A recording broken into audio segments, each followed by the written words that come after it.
So yeah, so they freak out over the leash, and I'm just gonna grab them. I'm just gonna grab them. I'm just gonna hang out with them, right? Leashes don't always have to mean going out for the walk because they're classically conditioned, and it's Pavlovian, right? So basically, classical conditioning is where there's a pattern of something, right? So basically, it could be a sound, an action, it's some type of antecedent, right? And it's paired up with something else that creates an emotional state, right? And or something else maybe. So for instance, Pavlov was the bell, food, and salivatory glands, right? Something they can't control. So right now, their excitement, they can't control that, right? That is just immediately because they have paired this up with something exciting so many times. They now emotionally, the chemicals fire off the moment they see these come out, right? And now it's already a lot calmer. Yeah, because I've just been sitting here and nothing's happening, right? And then so what I can do is I'm just gonna go put these up real quick, and they are confused as hell. They have no idea why I just grabbed those and then put them up, right? I'm breaking the pattern, right? And when we're doing this, it's going to again, it's a pattern game, right? So if the pattern is every single time I grab the leashes, they go on a walk, then they're going to get excited every time. If the pattern is every time I grab the leashes, nothing happens, and sometimes we go on a walk, sometimes we don't. It's sporadic, and then sometimes I clip you, sometimes I don't, and so on. Like if you notice, he just walked away. Instead of him freaking out over here, he just walked away. All right, so I'm gonna go do it again.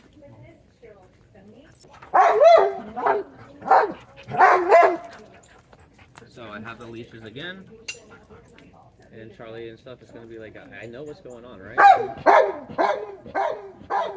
So I'm not even engaging.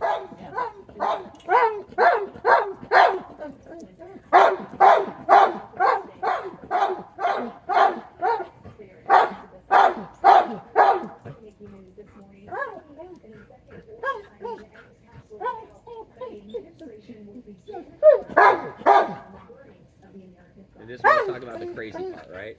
I'm silently not engaging, right? I'm not looking at him, I'm not petting him, I'm not doing anything that would potentially stimulate him or think that what he's doing is the right action, right?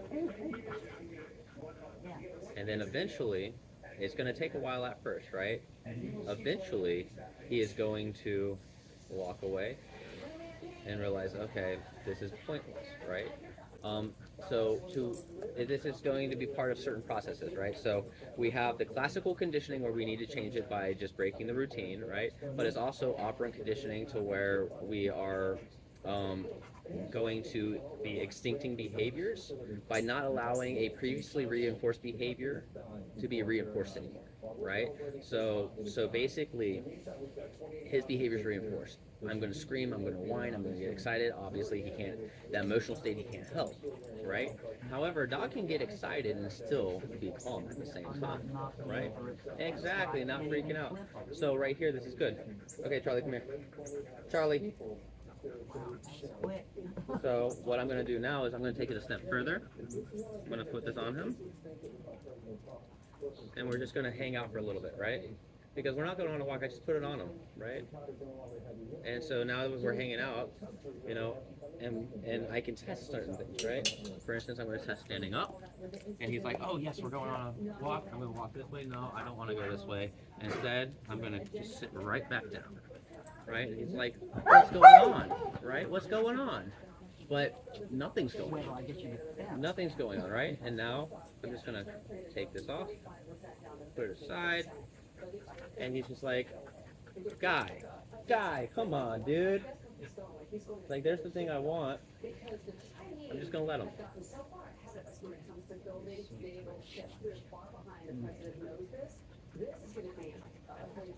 Always so patient. Just watch him gyrate.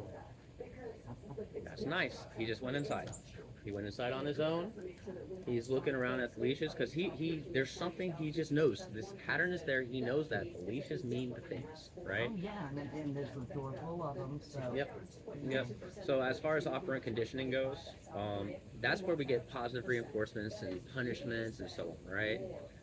So basically, we have been reinforcing this behavior for years, right? And so again, we pull off the leashes means walk, we put it on, we go on a walk. The going on the walk is reinforcing the exciting behavior, right? So again, we just got to break this routine. Cool. So I have it now. They see it. Charlie came up, but he didn't get in my face. He's not barking right now. There it is. There it is. That's fine.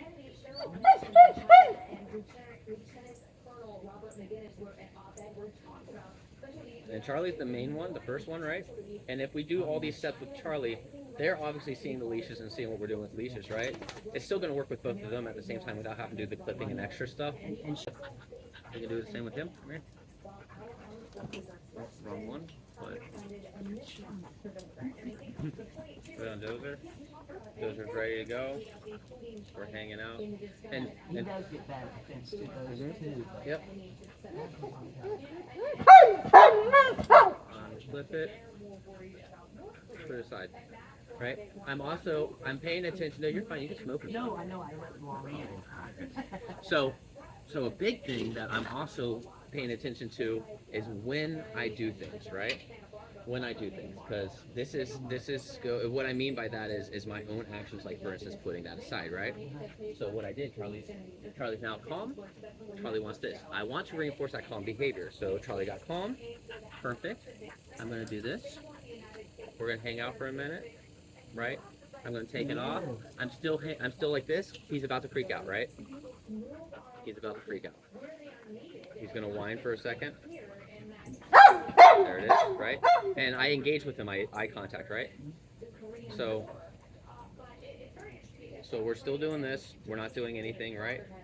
But I'm also, as a punisher, right? Punishment just means to reduce the behavior, right? So what am I doing, right, for a punishment? Am I removing something to decrease behavior or adding something? It doesn't matter. I'm just decreasing behaviors, right? And so, Charlie, come here.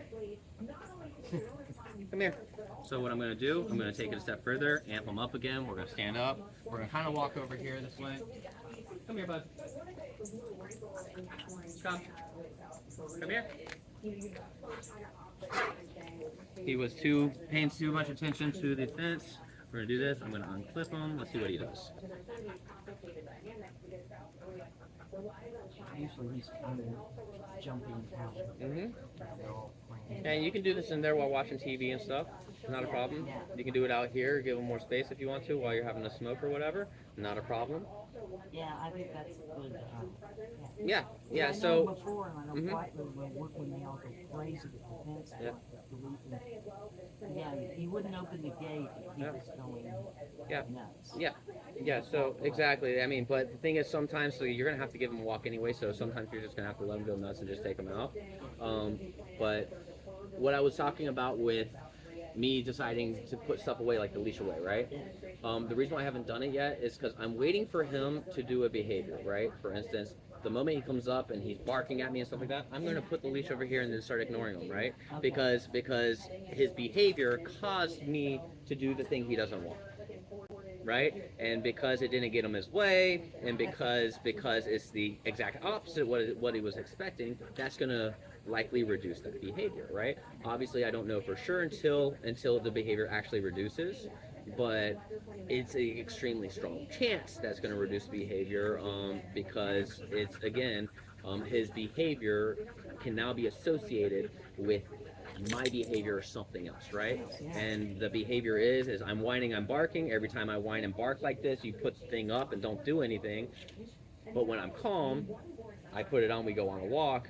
That now allows him to start making decisions, right? And we're also reducing that emotional state of his, that excitement, right? So I'm going to... Yeah, because it's like if somebody, my grandson came in and he was expecting, he is, even without pulling out leashes, jumping, carrying on, because he associates with the wall. Come here, Jasmine. At least those things I can practice on. Yep. To get hold of them both right now, I'm too afraid of getting knocked over. So, right there, he's got the leash right there. Hi, Jasmine. Dozer, you want to go on a walk? Dozer, come on. Oh, that's right. I usually just from the. Now if you look at Charlie, see he's starting to freak out a little bit. So instead, we're gonna just go this way. Come here, come on. Come on, come on. Right, so I want him to kind of just chill right here for a minute. Charlie. Come on. Now the one thing that has gotten through when my grandson walks them is that little trick you showed where you just both go the other way. Yep. They got that down pat. Awesome. Yeah. Awesome, and then they stop pulling as much. Yeah. Yep. Oh yeah. Absolutely. So if you notice, every time he pulls forward, I'm giving him the room. Every time any of them pulls forward, and I can use this in different directions for the tension that I need. But if you notice, they're just standing there because the moment they pull forward and create tension, I give backwards tension, and then when they're where I want them to be, I let the tension go, so I'm releasing the pressure, right? And so they're learning that this is the behavior I want, and the way they're learning that is because that's how they got rid of the pressure that they don't like, right? So if I start walking forward, okay, cool. Now the thing is, I want to be able to be the one to walk out first, not them, right? So what I can do is I can do this. Ah. And then we're gonna go this way. Or is it bad to let them go? Well, I guess. Well, not necessarily. Well, However, I guess Charlie, son. it's a matter of control. Charlie, Dozer, come on, come on, come on.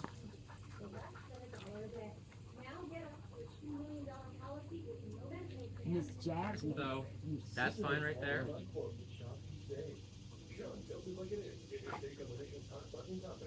And that's fine. And right now, baby steps, right? Baby steps.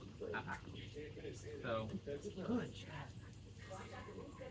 You know, she has never tried to run off like the others, escape or wiggle out. Yep. I have the feeling that she wouldn't run away with me. Yep. I don't want So they're waiting nicely right here. They're not complaining. They're not freaking out.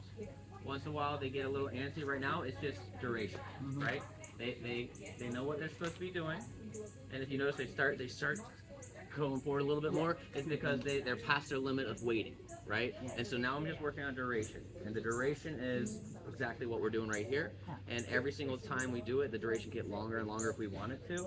But if we keep this pattern of we're on a That's leash. amazing. We're on a leash. We want to be a couple feet away from this. Ah, ah. Ah, ah. back, Charlie. So this is fine right here, right? I'm the one in front now. They're not Okay, bulldozing through me yet. Ah, ah. Ah.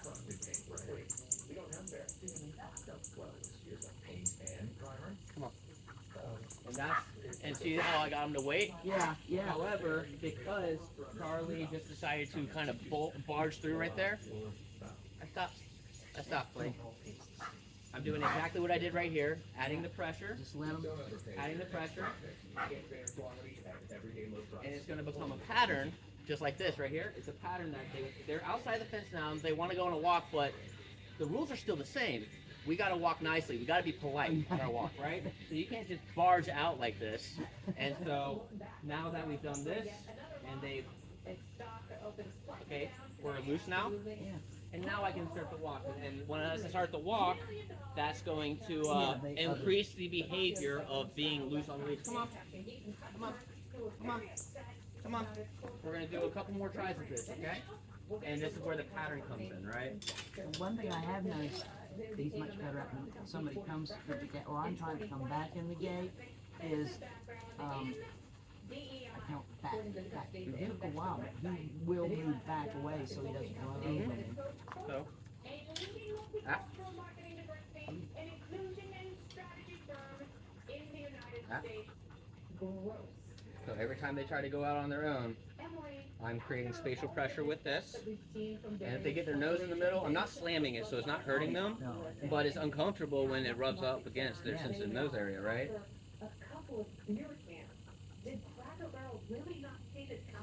And this Jasmine's just sweet, sweet. Alright?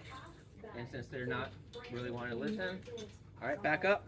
I can use spatial pressure, a little bit of leash pressure if needed. I wish I could get her a lot more. She really needs exercise. Mm-hmm. Can't even imagine trying to get out. Charlie. Back up. If you notice, I'm doing it with each one of them, and I'm being very, very aware of what each dog's behavior is. Because the worst thing, especially for you right now with your healing and the leg and hip and stuff, the last thing you want is, let's say you decide to take them on a walk, and you're trying to walk out, and they yank you forward, or they allowed you in front, and then they bulldoze through you and then knock you over. Yeah. Right? That's the last thing you need. So. Which is why.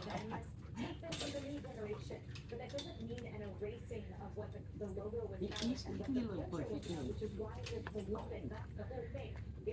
But Jazz is a fake.